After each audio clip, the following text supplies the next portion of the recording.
Salut à tous, on se retrouve aujourd'hui pour une nouvelle vidéo de présentation et aujourd'hui nous allons nous intéresser un petit peu au boîtier Cooler Master N200. Alors c'est leur nouvelle série de boîtiers et ici je vais vous parler un petit peu de la version micro ATX. Alors malgré sa taille réduite, ce boîtier dispose de nombreuses fonctionnalités que je vais vous présenter dans cette vidéo.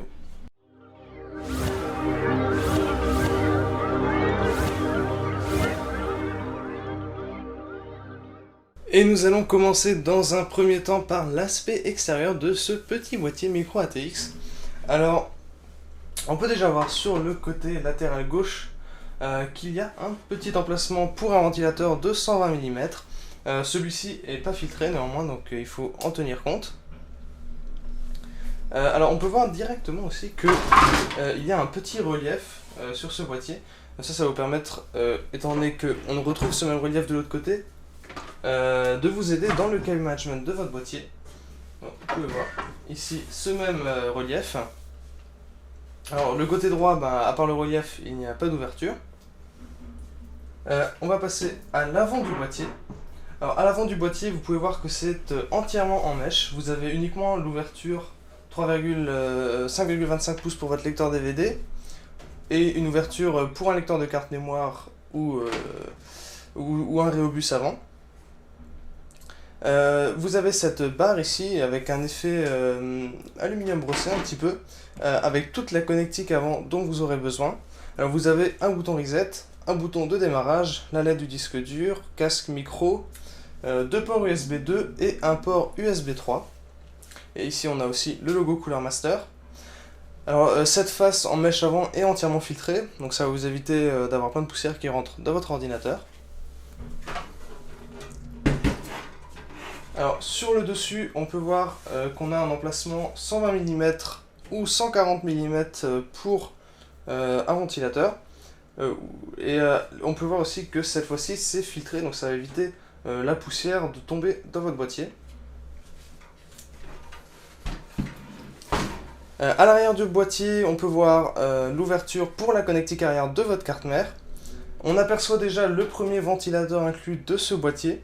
Donc c'est un 120 mm aussi, avec des emplacements pour des ventilateurs un peu plus petits, si jamais vous voulez les modifier. On a 4 emplacements PCI, donc format de carte mère micro ATX ou mini TX. L'emplacement pour votre alimentation, donc ça c'est le format tout à fait classique. Ici vous avez deux pièces métalliques que vous pouvez détacher si vous voulez par exemple installer un système de water cooling externe, donc c'est tout à fait possible avec ce boîtier. Alors, on va ouvrir le premier panneau latéral pour voir un petit peu ce qu'il y a à l'intérieur de ce boîtier. Alors, pour ceux qui ne savent pas, ce boîtier peut se trouver à 40 € sur le net. Donc c'est vraiment un boîtier de choix, surtout à ce prix-là. Alors, voilà l'intérieur du boîtier. Alors, on va commencer par le petit sachet de vis qui est fourni. Donc vous pouvez voir que vous avez des attaches, donc ça va permettre de fixer vos câbles à l'arrière du boîtier, et toutes les vis dont vous avez besoin, les entretoises, pour le lecteur DVD, etc. Et un petit beeper. Donc voilà, on voit un petit peu mieux l'intérieur du boîtier, comme ça. Alors au niveau des connectiques avant, vous avez de l'USB 3, donc c'est un vrai connecteur USB 3. On a de l'USB 2, donc pour les deux autres ports, et l'audio en façade.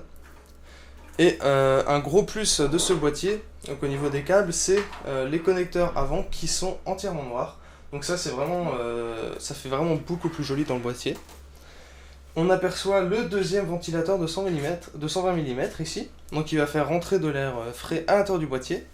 Et ce ventilateur là à l'arrière va faire sortir l'air chaud de votre machine. Donc ces ventilateurs peuvent se brancher en Molex ou en 3 pins sur la carte mère directement. Donc les deux sont fournis avec ce système-là. Pour continuer au niveau du flux d'air de ce boîtier, il est parfaitement adapté au water cooling. Alors en plus des trous à l'arrière, vous pouvez fixer un radiateur à l'arrière et un double radiateur même 120 mm à l'avant. Donc vous voyez, il y a assez d'espace ici entre la cage pour les disques durs pardon, il faut enlever la cage justement pour les disques durs pour installer un double radiateur de 120 mm à l'avant. Donc voilà, vous pouvez voir ici, il suffit d'enlever deux petites vis en fait, et cette cage peut s'enlever. Alors justement, cette cage permet d'accueillir 2 disques durs en bas, donc vous avez juste à les glisser et à les visser, et un SSD sur le dessus de cette cage. Alors si jamais vous enlevez cette cage, vous pouvez encore visser des SSD ici au fond. Donc ça, je mettrai une photo parce que là j'ai pas de SSD sous la main pour vous montrer, mais ils peuvent tout simplement se visser. On verra les ouvertures prévues à cet effet juste après. Alors on n'a pas de système de fixation rapide au niveau du lecteur DVD, mais ça ne pose pas de souci. On voit déjà, on la verra mieux après, l'ouverture derrière la carte mère pour changer de système de refroidissement en cas de problème. Donc voilà pour l'espace intérieur. Vous pouvez voir que c'est entièrement noir, c'est très joli. Bon, même malgré le fait qu'il n'y ait pas de vitre, vous pouvez quand même, vous avez quand même un très bel intérieur. Donc voilà, on voit bien de nouveau le relief ici, qui va vraiment être très pratique lors du câble management. J'en profite aussi pendant que je dévisse ça, pour vous préciser que ici, donc là il y a le film de protection, on voit pas très bien, mais vous avez un contour en plastique brillant, donc c'est peut-être un petit peu sensible aux traces de doigts, mais c'est assez joli. Voilà, je vais mettre ça de côté.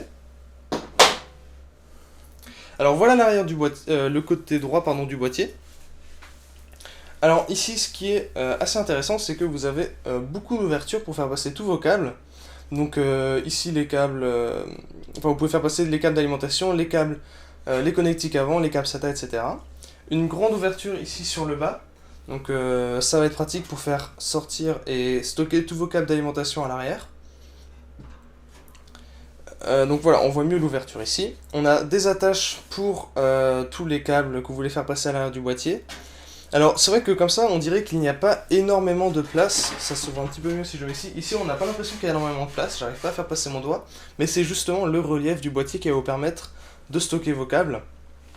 Et de toute façon vous pouvez aussi les stocker ici en bas en cas de problème, ou ici. Voilà, ici on a un magnifique espace de stockage avec des attaches aussi. Donc je le reprends de ce côté-là, le boîtier, pour vous montrer rapidement, pour continuer au niveau des filtres. Donc comme dit, l'avant est filtré, mais vous avez aussi le bas au niveau de l'alimentation qui est filtré, en plus des coussins anti-vibration.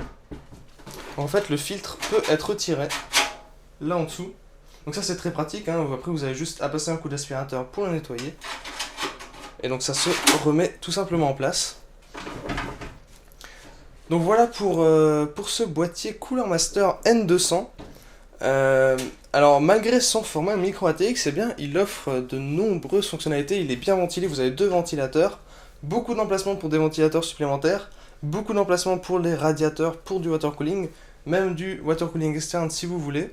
Vous avez pas mal d'emplacements pour les SSD, d'ailleurs on voit mieux le système de fixation ici, donc ce sont ces ouvertures là. Donc beaucoup d'emplacements pour les SSD, et vraiment ce boîtier a vraiment des fonctionnalités parfaitement adaptées pour les grosses configurations, étant donné que vous pouvez même, j'ai oublié de le préciser, installer des cartes graphiques vraiment très très longues dans ce boîtier. Vous pouvez voir, vous avez 35 cm ici pour installer vos cartes, donc aucun problème à ce niveau là. Voilà, donc c'était tout pour cette petite vidéo de présentation du boîtier Cooler Master N200. Je vous dis à la prochaine et n'hésitez pas à vous abonner à la chaîne pour être informé des nouvelles vidéos.